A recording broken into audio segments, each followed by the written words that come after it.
una resolución, digamos una resolución judicial, que el juez que ya le está afectando a una persona, ¿verdad? Digamos un caso concreto,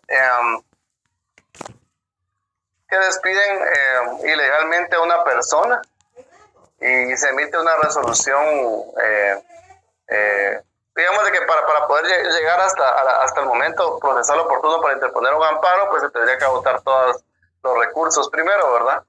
Pero digamos de que esa resolución se da en contra del trabajador y el trabajador aún considera que se le violentó su derecho al trabajo, pues ese derecho ya está violentado, ¿verdad? Entonces se interpone un amparo para restaurar ese derecho, ¿verdad? Entonces en ese caso la autoridad que va a emitir la resolución estaría restaurando ese derecho al trabajo. Entonces básicamente esa sería la definición de qué es un amparo y cuál es su doble finalidad, ¿verdad? Que es preventiva y restaurativa. ¿Alguien tiene alguna duda con respecto a eso? Claro. Gracias. Sujetos pasivos del amparo. Podrá solicitarse, espero que tengan su ley de amparo, exhibición personal y de constitucionalidad a la mano siempre, ¿verdad? Podrá solicitarse amparo contra el poder público. En este caso, pues si nos vamos al artículo 9 de la ley de amparo, pues establece contra quiénes se puede realmente presentar amparo, ¿verdad? En este caso, indica que podrá solicitarse amparo contra el poder público, incluyendo entidades descentralizadas o autónomas, las sostenidas con fondos del Estado creadas por ley o concesión, o las que actúen por delegación de los órganos del Estado, en virtud de contrato, concesión o conforme a otro régimen semejante. Asimismo, podrá solicitarse contra entidades a las que debe ingresarse por mandato legal y otras reconocidas por ley, tales como partidos políticos, asociaciones, sociedades, sindicatos y cooperativas y otras semejantes. En este caso, pues básicamente el amparo, pues tiene digamos que no tiene un límite en su interposición. Incluso, por ejemplo, podríamos interponerlo tanto contra entidades públicas, ¿verdad?, que emitan alguna resolución, por ejemplo, un consejo municipal que emite una reglamentación que violente derechos, o incluso, por ejemplo, un colegio, ¿verdad?, que de alguna manera es una entidad privada, pero pues se le está delegando una función por parte del Estado. Digamos que un colegio venga y de alguna manera, por ejemplo, a veces, ese es un caso como clásico que suelen poner de ejemplo en estos trámites de amparo.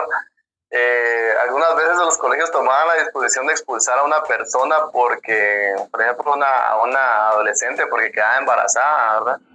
Entonces la expulsan del colegio porque está embarazada.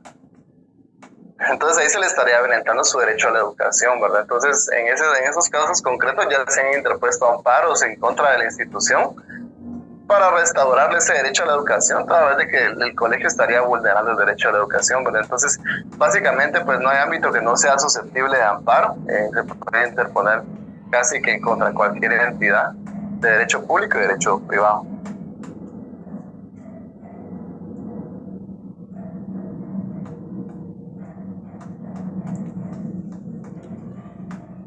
Igual establece el artículo 10 en cuanto a la procedencia de amparo, que se extiende a toda situación que sea susceptible de un riesgo, una amenaza, restricción o violación a los derechos que la Constitución y las leyes de la República reconocen, ya sea que dicha situación provenga de personas y entidades de derecho público o entidades de derecho privado, ¿verdad? Que era básicamente lo que yo les decía. ¿Alguna duda, Félix, Javier? Sí, buenas noches. En el caso, por ejemplo, que usted indicaba de un trabajador que fuera despedido, todos sabemos que tiene que ir a la vía ordinaria, que es en los juzgados de trabajo. Sin embargo, si ese fuera el caso, ¿se podría presentar de una vez un amparo o tendría que agotarse primero la vía ordinaria? Sí, exacto. Primero se tiene que agotar la vía ordinaria laboral. Incluso luego de la primera instancia todavía se puede apelar, ¿verdad? Y luego, pues ya si en segunda instancia definitivamente no nos dan con lugar la apelación, ya nos podemos ir a un amparo, pero sí hay que agotar todas las vías primero. Y ese es uno de los presupuestos que se debe dar, que también lo vamos a explicar aquí más adelante, pero efectivamente primero se debe agotar la vía ordinaria. Hay algunos casos específicamente en los que podría no agotarse la vía ordinaria, pero la misma ley, digamos, hay ciertos actos que por su naturaleza no llevan un procedimiento previo. Por ejemplo, algún caso así político, cuando en el caso de Jimmy Morales, que declaró non grato a Iván Velázquez, realmente qué procedimiento hubiéramos podido llevar ahí en contra. No hay ningún procedimiento administrativo que llevarle en contra, ¿verdad? Entonces ahí de una vez se interpuso un amparo. En ese caso fue el Procurador de los Derechos Humanos que lo interpuso, ¿verdad? Entonces ahí no hubo que agotar una vía previa, sino que de una vez nos podemos ir al amparo, ¿verdad? En cambio hay situaciones, por ejemplo el caso que les explicaba también del colegio, pues no hay un procedimiento previo tampoco que agotar, no está definido un procedimiento previo, y también podemos interponer un amparo también de una vez, ¿verdad? Pero por ejemplo, el caso más claro donde sí debemos de agotar una vía es donde efectivamente, por ejemplo, en los procedimientos administrativos y en los procedimientos judiciales, ¿verdad? Ahí sí hay como procedimientos que agotar, ¿verdad? Etapas de impugnaciones y todo. Entonces ya cuando agotamos esas etapas, ya podemos interponer el amparo. ¿Quedó claro? Sí, gracias, Lick. Muy bien. Muy bien. Competencia en materia de amparo. Si nos vamos a nuestra ley de amparo y exhibición personal y de constitucionalidad, pues efectivamente, pues a partir del artículo 11 comienza a definir las competencias.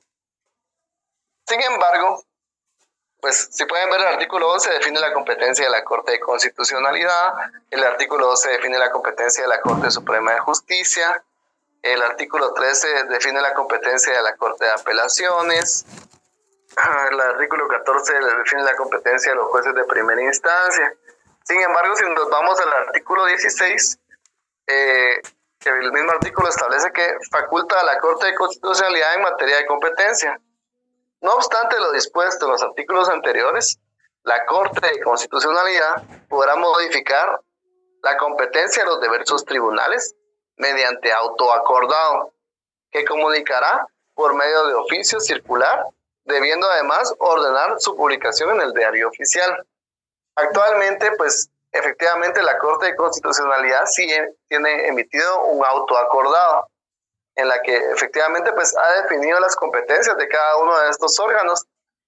Casi que coincide como en un 90%, únicamente se han agregado uno que otra competencia, pero básicamente es el autoacordado 1-2013, en el cual pues nos fundamentamos para saber ante qué órgano tenemos que acudir al momento de interponer el amparo, ¿verdad? Entonces, el autoacordado 1-2013 se lo pueden descargar de internet, o incluso pues lo pueden comprar en una librería jurídica. Establece pues que en el caso de la Corte de Constitucionalidad va a conocer aquellos asuntos en contra de el Pleno, se refiere al Pleno del Congreso de la República, es decir, cuando están una resolución que se haya emitido en Pleno, ¿verdad? Creo que les hablaba de eso hace un par de clases el licenciado Storren cuando les hablaba de la ley de antejuicio, ¿verdad? Entonces, cuando se haya tomado alguna resolución en Pleno, cuando la Junta Directiva del Congreso haya tomado también alguna resolución en contra de su presidente, la comisión permanente, en contra de bloques legislativos, comisiones de trabajo y cada uno de los diputados, todos del Congreso de la República. También procede amparo, digamos, interponerlo ante la CC cuando estos hayan emitido alguna acción que nos haya una amenaza en contra de un derecho, o ya se nos haya vulnerado para restaurarlo, ¿verdad? Entonces, también cuando la Corte Suprema de Justicia, su presidente, sus cámaras, así como cada uno de los magistrados que le integran hayan emitido esta resolución. Asimismo, se debe interponer ante la CC cuando el presidente o el vicepresidente de la República hayan emitido esta resolución. Por ejemplo, el caso que les planteaba de cuando se declaró non grato a Iván Velázquez, pues fue el presidente el que emitió esa resolución. Entonces, el amparo se presentó ante la Corte de Constitucionalidad. Entonces, aquí, por ejemplo, la Corte Suprema de Justicia pues tiene la competencia, se debe interponer ante la Corte Suprema de Justicia cuando la acción sea emitida por el Tribunal Supremo Electoral y sus magistrados, cuando le hayan emitido a los ministros de Estado o viceministros, cuando actúen como encargados de despacho, cuando le haya emitido el Procurador de los Derechos Humanos, cuando sea el Fiscal General de la República, el jefe del Ministerio Público, cuando sea el Consejo del Ministerio Público. Sin embargo, esta parte del Consejo pues ya está derogada de la ley orgánica del Ministerio Público, por lo que eso ya no aplicaría actualmente. El Procurador General de la Nación, los embajadores o jefes de misión diplomática guatemaltecos acreditados en el extranjero. Por ejemplo, aquí un caso concreto, el Tribunal Supremo Electoral y sus magistrados actualmente emitieron algunas resoluciones durante el proceso electoral. Por ejemplo, cuando denegaban que algún candidato a la presidencia no pudiese participar, pues si querían interponer o no un amparo, tenía que ser ante la Corte Suprema de Justicia. Y pues también el Consejo de la Carrera Judicial, la Junta Monetaria, el Consejo Nacional de Desarrollo Urbano y Rural. También define pues la competencia que en dado caso pues se tenga que interponer ante la Cámara de Amparo y ante juicio de la Corte Suprema de Justicia, pues cuando sea la resolución emitida por la Sala de la Corte de Apelaciones y Cortes Marciales, tribunales de segunda instancia de cuentas y de contencioso administrativo, y demás tribunales que se conformen con magistrados de igual categoría que los que integran las salas de la Corte de Apelaciones. Aquí está la competencia de la sala de la Corte de Apelaciones, que pues que son bastantes, ¿verdad? Viceministros de Estado, directores generales, los funcionarios judiciales de cualquier fuero o ramo que conozcan en primera instancia, los consejos y alcaldes de las municipalidades de las cabeceras departamentales. Por ejemplo, si la municipalidad emite algún reglamento, ¿verdad?, que pueda violentar o se salga del ámbito de la legalidad. El Contralor General de Cuentas, los gerentes, presidentes, autoridades superiores de cuerpos directivos o juntas receptoras de entidades rectoras de entidades descentralizadas y autónomas del Estado, el director del Registro General del Registro de Ciudadanos. Pues aquí pueden ver varias, ¿verdad? Bueno, no nos va a seguir diciendo, pues son un montón, entonces eso nos va a quitar un poquito de tiempo, pero si hubiese alguna duda en cuanto a alguna, me pueden preguntar. Ahora bien, en cuanto a los jueces de primera instancia, pues conocen los amparos cuando, por ejemplo, la resolución ha sido emitida por un juez de paz, los comisarios y demás funcionarios de la policía, los consejos y alcaldes municipales no comprendidos en el artículo anterior, los órganos de las federaciones y asociaciones deportivas, y los demás funcionarios, autoridades y empleados de cualquier ámbito no especificado en los artículos anteriores, y las entidades de derecho privado. Por ejemplo, aquí podríamos meter de ejemplo lo que les decía el colegio, ¿verdad? Alguien, si le están vulnerando un derecho a un estudiante y quieren interponer un amparo, pues irían ante un juzgado de primera instancia. ¿Sí, Minelli Juárez? Licenciado, buenas noches. ¿En qué artículo se encuentra esto? Esto, lo que les decía, es un auto acordado, que es el auto acordado 1-2013. Pero, por ejemplo, si lo vemos en la ley de amparo, a partir del artículo 11 comienza a definir las competencias. Sin embargo, en la actualidad nos guiamos por el auto acordado 1-2013 porque la misma ley faculta a la Corte de Constitucionalidad para que modifique estas competencias. Entonces, si usted se va al artículo 16 de la Ley de Amparo y Exhibición Personal, ahí establece que se le faculta a la Corte de Constitucionalidad para que mediante un auto acordado modifique estas competencias. Entonces, al momento de que usted quiera saber la competencia ante quién tiene que interponer un amparo, tiene que consultar el auto acordado 1-2013, que sería lo más certero. Ese es un acuerdo que usted puede bajar de internet o lo puede conseguir en una librería jurídica. Ah, ok, sí, pero mi ley también lo trae, por lo que veo, entonces... Sí, algunas leyes lo traen de una vez, es cierto, algunas leyes lo traen como anexo. Ajá, entonces, ¿en qué artículo estaría esto? ¿Del acuerdo o del auto? Mira, pues, si usted se va al yo no lo tengo aquí a la mano, pero básicamente, bien, aquí lo tengo. Mire, si usted se da cuenta, todo el auto acordado, pues se basa o sea, regula todas las competencias. Eso es el auto acordado, desde el artículo 1 hasta el artículo 5, por ejemplo, define todas las competencias que les acabo de decir. Ya lo encontré, licenciado, gracias. Ok, está bien. Bueno, entonces seguimos, ¿verdad? Si alguien tiene alguna duda, con gusto se la puedo resolver. Bueno, trámite de amparo. Vamos a comenzar pues definiendo el trámite de amparo, pero para poder iniciar el trámite de amparo tenemos que conocer cuáles son los presupuestos para poder interponer un amparo, ¿verdad? Entonces básicamente existen 4 presupuestos que ustedes deben conocer, que son definitividad, temporalidad, legitimación activa y legitimación pasiva. ¿A qué se refiere la definitividad? Esto está regulado en el artículo 19 de su ley de amparo, que establece que para pedir amparo, salvo casos establecidos en la ley, deben previamente agotarse los recursos ordinarios judiciales y administrativos. Ahí le faltó una parte del artículo, porque ahí pues también regula lo referente a que por cuyo medio se ventilan adecuadamente los asuntos de conformidad con el principio de debido proceso. Sin embargo, pues también existen aquellos casos en los que, como les había mencionado, no necesariamente se tiene que agotar un procedimiento, ¿verdad? Sino que en la misma ley de amparo regula la procedencia de amparo en el artículo 10, por ejemplo. Ahí están pues definidas todas aquellas situaciones en las que podría interponerse el amparo desde la literal A a la literal H. Entonces, básicamente, pues se refiere a que si en dado caso existiera un procedimiento previo, hay que agotar todo el procedimiento previo a poder interponer un amparo, ¿verdad? Por ejemplo, lo que me preguntaba el compañero en cuanto a un caso laboral de despido injustificado, primero tenemos que agotar la vía judicial, luego interponer una apelación, y si la apelación no la dan sin lugar, es hasta ese momento que podemos interponer el amparo, ¿verdad? Entonces, básicamente eso se refiere a la definitividad, que para pedir un amparo, salvo los casos establecidos en la ley, que son los que les comenté que están en el artículo 10, por ahí hay algunos, ¿verdad? Previamente deben agotarse todos los recursos ordinarios judiciales y administrativos para poder interponerlo, ¿verdad? Entonces, antes de interponer un amparo, tenemos que estar claros de que hayamos agotado el trámite administrativo o que hayamos agotado el trámite judicial. Entonces, eso se refiere a la definitividad.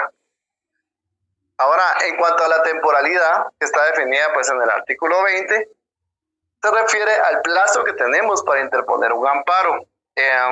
¿Alguien que me quiera leer ese artículo 20? Artículo 20, la petición de amparo.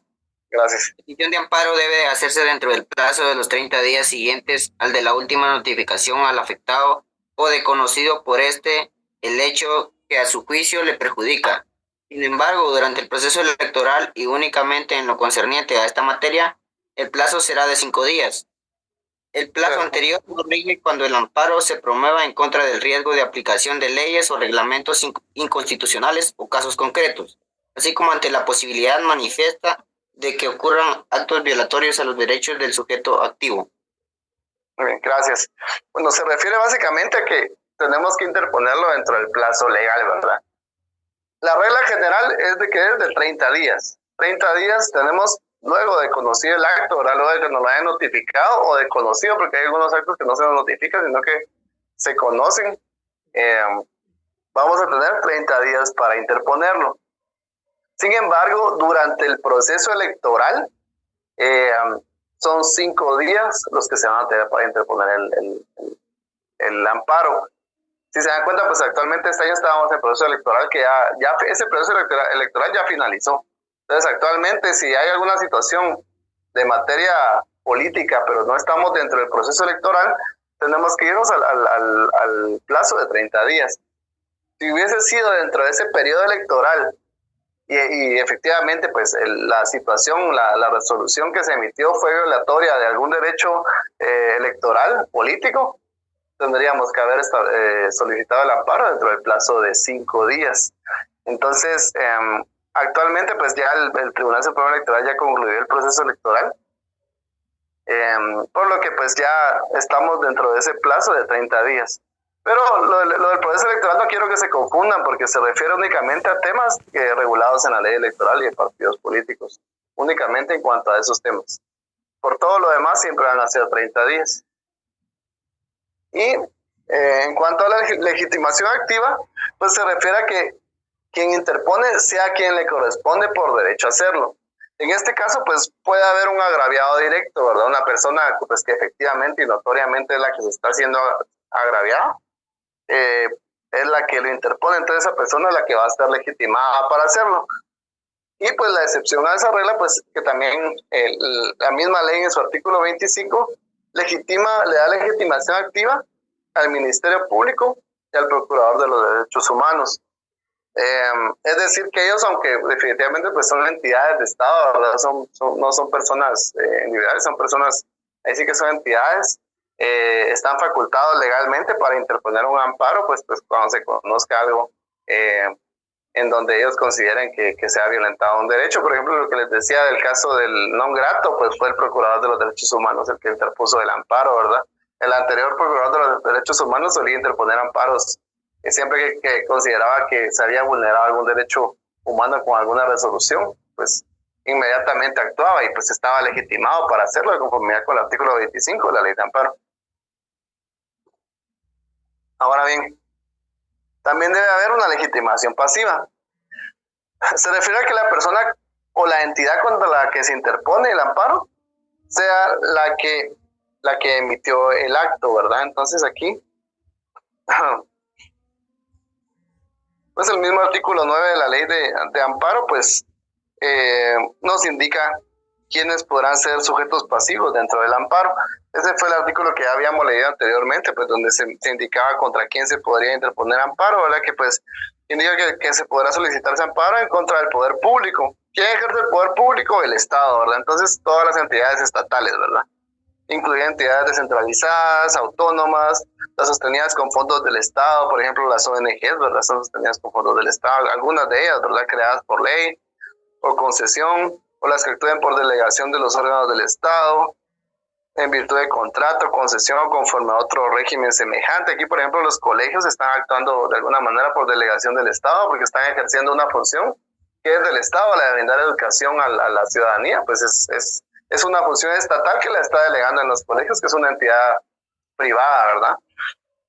Asimismo, podrá solicitarse contra entidades a las que debe ingresarse por mandato legal y otras reconocidas por leyes, tales como partidos políticos, asociaciones, sociedades, sindicatos, cooperativas y otras semejantes. Entonces, básicamente, esa es la legitimación pasiva, que se refiere a aquellas personas, aquí me faltó eso, o entidades contra las que se interpone el amparo, sea la que efectivamente emitió esta resolución, ¿verdad? Se refiere a que no podemos interponer un amparo en contra de una entidad que no es la legalmente responsable de haber emitido esa resolución, ¿verdad? Por ejemplo, el caso que les planteaba de la minera, puede ser que venga alguien y interponga el amparo en contra de la empresa que está apoyando la minera, pero ahí no es la empresa la que emitió la resolución, ¿va?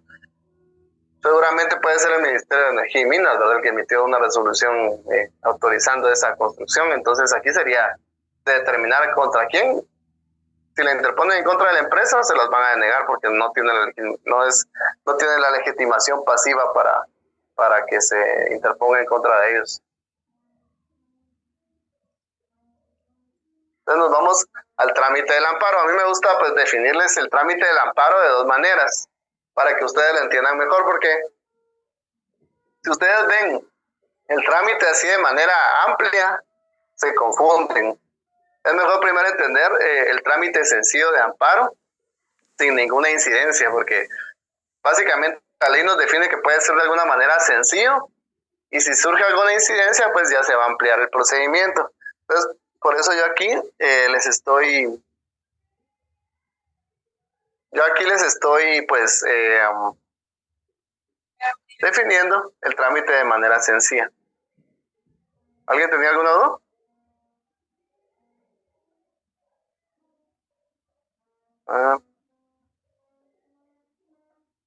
Bueno, sigamos. Entonces, básicamente sin incidencias, ¿verdad? Luego voy a abrir todos los textos para que esté todo ya desplegado. Bueno, sin incidencias, básicamente son 4 pasos los que tenemos que definir. Primero, pues, una vez conocido el acto que ya sea amenazó o violentó nuestro derecho, tenemos que estar dentro del plazo legal para interponerlo. Entonces, nos vamos a la interposición, que básicamente pues es lo que les decía de la temporalidad, ¿verdad? La regla general es que es de 30 días. Tenemos 30 días para interponer el amparo, ¿verdad? Entonces, la interposición, 30 días luego de conocer el acto que nos violentó el derecho o que nos está amenazando el derecho, tenemos para poder interponerlo. Si hubiese sido dentro del proceso electoral y en materia electoral, pues serían 5 días. El artículo 21 define aquellos los requisitos formales que debe dar el escrito de amparo. Ahora bien, el paso 2, pues viene el tribunal y se constituye como tribunal de amparo. Es decir, ya sea, aquí tenemos que dar la competencia, ¿cuál es el órgano competente? Ese órgano competente se constituye como tribunal de amparo y emite una primera resolución en donde va a resolver sobre si da o no un amparo provisional, y asimismo va a resolver solicitándole los antecedentes a la entidad que pues efectivamente emitió la resolución que violentó nuestro derecho. Entonces, en esa primera resolución va a resolver sobre dos cosas: sobre el amparo provisional, si lo da o no, y solicitando los antecedentes a la entidad por un término de 48 horas. Esto está en el artículo 33 de la ley de amparo. La entidad va a contestar pues esta solicitud de antecedentes emitiendo un informe circunstanciado.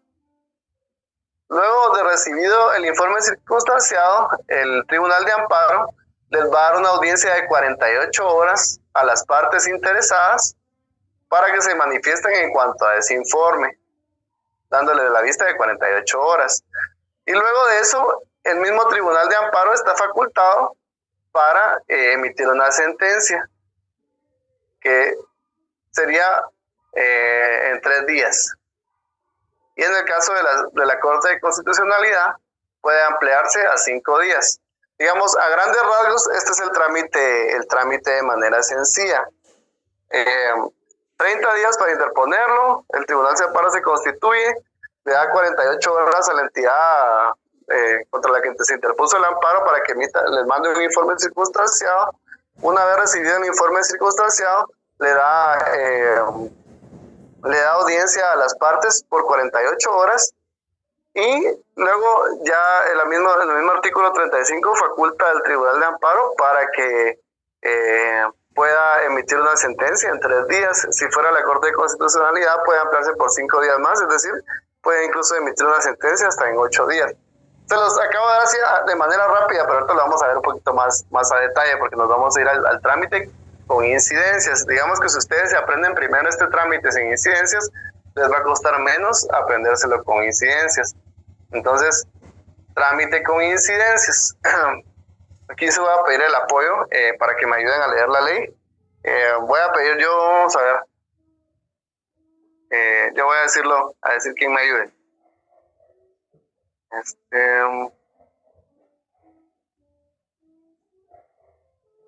Cintia González, ¿estará por ahí? ¿El licenciado? Gracias, Cintia. Entonces, vámonos al artículo 20 de la ley de amparo. Y me puede... A ver, permítale yo qué parte quiero que me lea efectivamente. Bueno, lea el primer párrafo de la ley de amparo, del artículo 20 de la ley de amparo.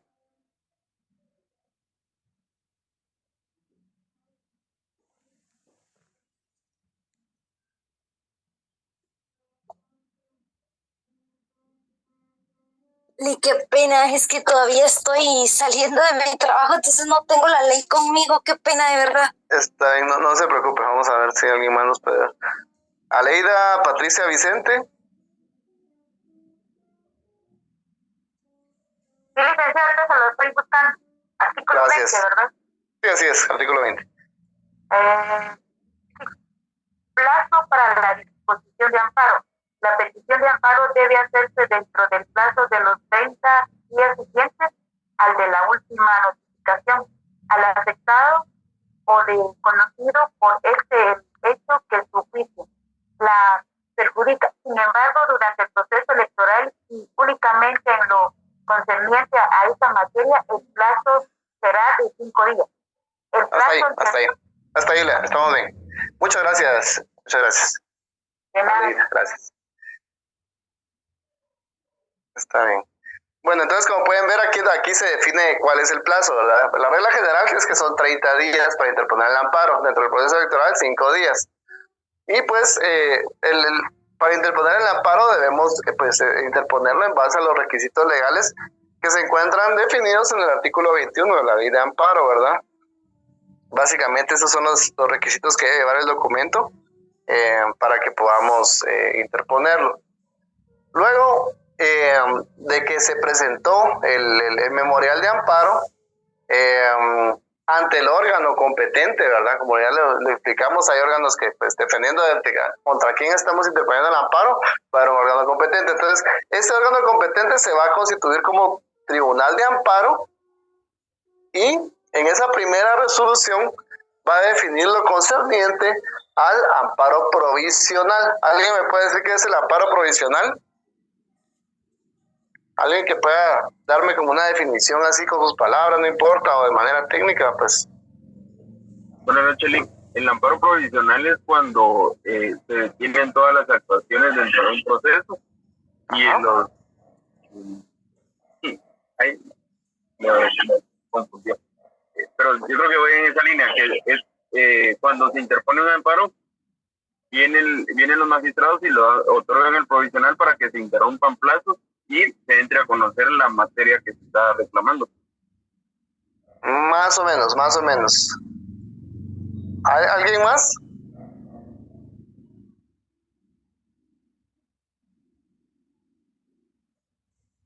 Bueno, básicamente el amparo provisional. Sí, dígame. Buenas noches. Yo pensaría que es como una garantía, pero no es total, sino es parcial. El amparo provisional, o sea, lo dejan como por determinado tiempo.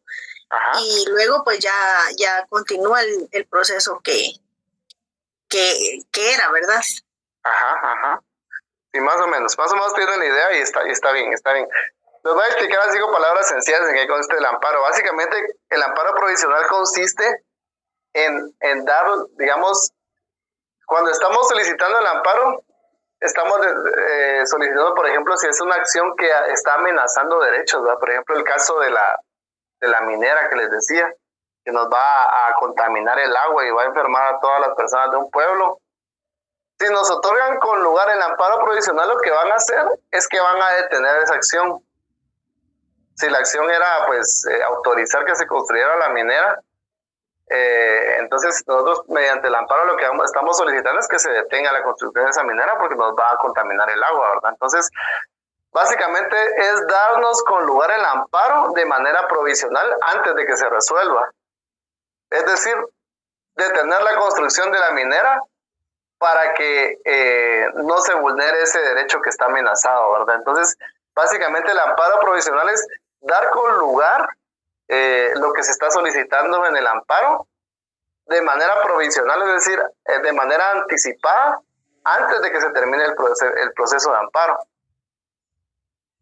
Es decir, en este caso de la minera, pues digamos de que podría resolverse que se otorgue el amparo provisional, entonces se tiene que detener la construcción de la minera, ¿verdad?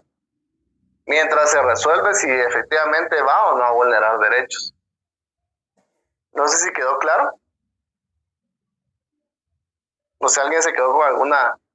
Está bien si preguntan, no tengan pena, pueden preguntar si les quedó duda. Entonces, básicamente en esa primera resolución, el Tribunal de Amparo va a resolver si lo da o no con lugar. Es decir, puede ser que resuelva que sí lo va a dar con lugar, es decir, que va a detener la acción contra la cual se está planteando el amparo, o puede resolver que no lo va a dar con lugar, ¿verdad? Que la minera se sigue construyendo porque ellos consideran de que no se está violentando inminentemente el derecho. Entonces, básicamente en esa primera resolución tiene que resolver en cuanto a si otorga o no el amparo provisional y también solicitarle los antecedentes a la entidad contra la cual se ha interpuesto el amparo, otorgándole un plazo de 48 horas para que emite un informe circunstanciado de por qué emitió esa resolución que puede vulnerar un derecho o que ya lo ha vulnerado, ¿verdad? Entonces, interponemos 30 días para interponer, 5 días dentro del proceso electoral. Segundo, se emite una primera resolución, el tribunal se constituye en tribunal de amparo y emite una primera resolución donde va a resolver sobre si se otorga o no el amparo provisional y le va a solicitar los antecedentes a la entidad contra la cual se interpuso el amparo, la cual va a emitir un informe circunstanciado dentro de las 48 horas. Una vez entregado el informe circunstanciado, va a venir el tribunal constituido como tribunal de amparo y puede definir, pues alguien que me ayude a leer el artículo 35 de la ley de amparo. Yo se lo leo. Gracias. Dice, primera audiencia a los interesados y prueba. Recibidos los antecedentes o el informe, el tribunal deberá confirmar o revocar la suspensión provisional decretada en el auto inicial del procedimiento. De estos antecedentes o del informe dará vista al solicitante, al Ministerio Público, institución que actuará mediante la sección que corresponda según la materia de que se trate, a las personas comprendidas en el artículo anterior y a las que a su juicio también tengan interés en la subsistencia o suspensión del acto, resolución o procedimiento, quienes podrán alegar dentro del término común de 48 horas. Muchas gracias. Sí, continúa el segundo párrafo. Ok. Vencido dicho término, hayan o no alegado las partes, el tribunal estará obligado a resolver, pero si hubiere hechos que establecen abrir a prueba el amparo, por el improrrogable término de 8 días. Vale, ahí quedamos. Okay. Quedamos ahí. Gracias. Bien, vencido el término, hayan o no alegado las partes, el tribunal estará obligado a resolver. Es decir, luego de haberles dado las 48 horas, el tribunal ya puede resolver y emitir una sentencia. Sin embargo, si hubiera hechos que establecer, puede abrir a prueba. Entonces, es aquí donde empiezan las incidencias, ¿verdad? Primero les da la audiencia por 48 horas, pero si considera que hay hechos por establecer, puede el tribunal abrir a prueba y este término va a ser de 8 días. Entonces, se abre un plazo de 8 días para que las partes presenten sus medios de prueba de por qué considera, en el caso del que presente el amparo, por qué considera que se está vulnerando un derecho. Luego de eso, de concluidos los 8 días, el tribunal de amparo vuelve a dar otra audiencia de 48 horas a las partes, porque ya con los medios de prueba, pues, que se los pone también a la vista a las partes, les vuelve a dar una nueva audiencia por 48 horas. Es decir, esto pasó a partir de que definió que tenía que abrirse en un periodo de prueba, ¿verdad? Entonces se abrió el periodo de prueba de 8 días, concluyó el periodo de prueba, luego pues por 48 horas le da una audiencia de 48 horas y luego de eso también puede haber una vista pública. Eso está definido en el artículo 38, que establece que pues si al evacuarse la audiencia que se refiere al artículo anterior o al notificarse la resolución que omite la apertura a juicio, alguna de las partes o el Ministerio Público solicita que el caso sea visto en vista pública, esto se efectuará en el último día, entre los 3 días siguientes. Es decir, luego de que pues efectivamente se terminó este periodo de prueba, puede haber una vista pública por el término de 3 días. Concluida esta vista pública, la misma ley también faculta al Tribunal de Amparo para que emita un auto para mejor fallar, que es ya previo a emitir sentencia. Entonces, por ejemplo, si nos vamos al artículo 40, establece que el tribunal podrá mandar a practicar las diligencias y recabar los documentos que estime convenientes para mejor fallar dentro de un plazo no mayor a 5 días. Es decir, que a partir de que pues efectivamente el tribunal considere que haya alguna diligencia posterior que hacer, tiene la facultad de mandar a hacer otras diligencias para poder emitir una mejor resolución. Esto básicamente es el auto para mejor fallar. Luego de que se emite el auto para mejor fallar, pues ya emite una sentencia. Entonces, como pueden ver aquí, básicamente hay un procedimiento sin incidencias, porque pues en este caso en el que no tiene incidencias, no se abre a periodo de prueba. Y ahora, si se abre a periodo de prueba, luego del periodo de prueba se tiene que dar una audiencia a las partes por 48 horas, luego se encuentra la vista pública, luego el tribunal todavía tiene la facultad de emitir un auto para mejor fallar, y luego hasta ahí emite una sentencia que puede ser, que sería hasta dentro de los 3 días siguientes. Entonces, básicamente estoy viendo que a veces nos está acabando el tiempo, es un poquito corto para explicar el amparo así de manera más detallada, pero pues básicamente ese es el trámite del amparo, ¿verdad? Luego de eso, pues también está lo concerniente a la apelación de amparo, pero si quieren eso lo vamos a seguir viendo en la próxima clase, y pues vamos a seguir igual con la ley de amparo y de exhibición personal en el día lunes, para que podamos hablar un poquito más tranquilos de la apelación y pues también de la exhibición personal y de la constitucionalidad. Licenciado, disculpe, una pregunta. Sí, dígame. ¿Esas también van a venir el día de mañana en el examen? No, no, esto ya es para el otro examen, para el próximo examen. Licenciado, una pregunta antes de que se corte. No tenemos que poner el examen sería a las 6, ¿verdad? Disculpale, Oscar, una interrupción. Sí. Y una interrupción. El día de mañana todos se tienen que conectar a las 6 de la tarde para el examen. El examen va a estar abierto de 6 a 7. El trabajo es antes del examen, 5:59. Si no lo presentó, ya no hay excusa. Te recuerdan, cámara abierta. Si la cámara no está abierta, 5 puntos menos. Lo platicamos la vez pasada en clase. Entonces, todos tienen que conectarse, el link de asistencia, y nos vemos mañana a las 6.